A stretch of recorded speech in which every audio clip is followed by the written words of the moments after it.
Australia in fire. Where are the fires? Every state and territory in Australia has experienced fires this summer. But the biggest fires burn along stretches of the eastern and southern coast, where most of the population lives. This includes areas around Sydney and Adelaide. How big are the Australian fires? More than 6.3 million hectares, 63,000 square kilometers or 15.6 million acres, have been burned so far. 1 hectare is roughly the size of a sports field. To put that in perspective, around 800,000 hectares in 2018 in California. A visual guide to Australia's bushfire crisis: the beach town where fires turn day to night. How did the Australian fires start? Australia has always experienced bushfires. It has a fire season. But this year they are a lot worse than normal. Fires are usually caused by lightning strikes or accidentally by a spark, but some fires are also started deliberately. Sydney has been covered by thick smoke from bushfires outside of the city. Are the Australia fires caused by climate change?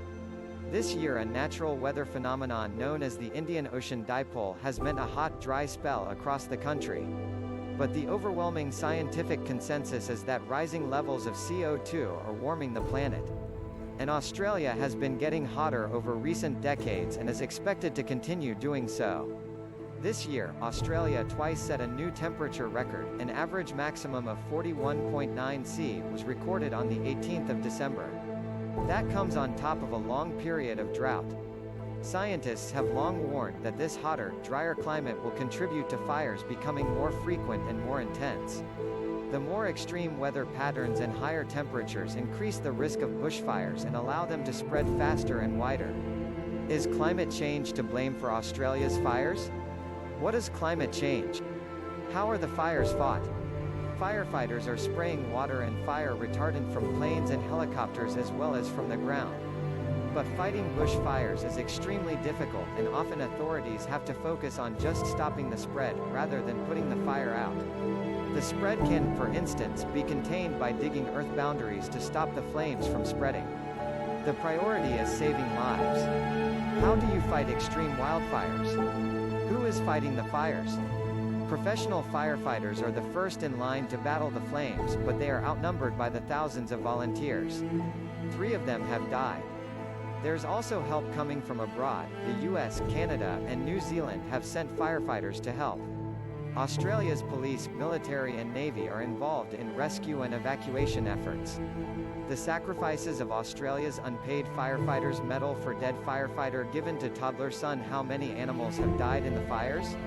While people can flee the fires and are being evacuated if need be, the flames are devastating wildlife in the affected areas. One study estimated that 500 million animals have died in NSW alone. See more on how they reached that conclusion here. Subscribe my channel. Which animals fare best and worst in fires? Zookeeper takes animals home to save them from fire, but the fires don't only kill animals directly, they also destroy the habitat, leaving the survivors vulnerable even once the fires have gone. So the true scale of loss isn't yet clear.